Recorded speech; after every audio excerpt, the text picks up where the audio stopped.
বর্তমানে রাজনৈতিক দলগুলোর মধ্যে ৭২-এর আওয়ামী লীগের যে সংবিধান রয়েছে সেটার প্রতি তাদের পিরিত জেগে উঠেছে। যদি এত ভালোবাসা থাকে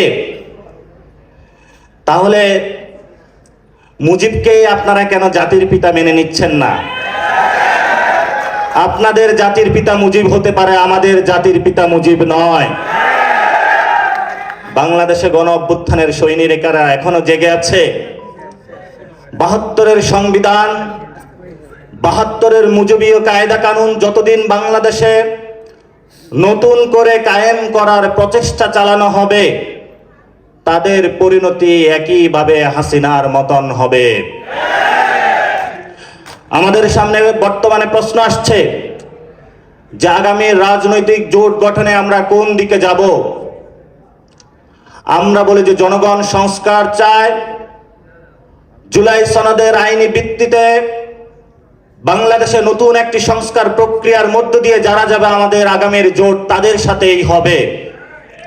এই ক্ষেত্রে যদি জামায়াত ইসলামী এগিয়ে আসে তাহলে আমরা দুপা এগিয়ে যাব, যদি বিএনপি এগিয়ে আসে তাহলেও আমরা দুপা এগিয়ে যাব। আগামীর সংসদ কেমন হবে, ইন্টারন্যাশনাল কমিউনিটি থেকে বাংলাদেশের জনমানুষের সবার চোখ তাকিয়ে আছে এইদিকে।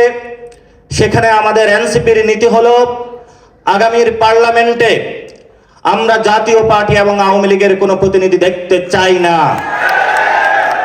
জাতীয় পার্টি এবং আওয়ামী লীগ মুক্ত একটি সংসদ চাই। এটার জন্য এই ভোট ব্যাংকে এনসিপি কাজ করে যাবে।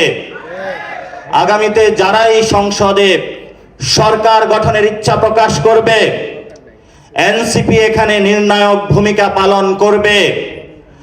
আর আগামীর এই যে ভোট ব্যাংকে একটি নীরব বিপ্লব হবে, ভোট ব্যাংকের মধ্য দিয়ে আমরা আগামী সপ্তাহের মধ্যেই আমাদের প্রার্থিতা কার্যক্রম শুরু করে দিব।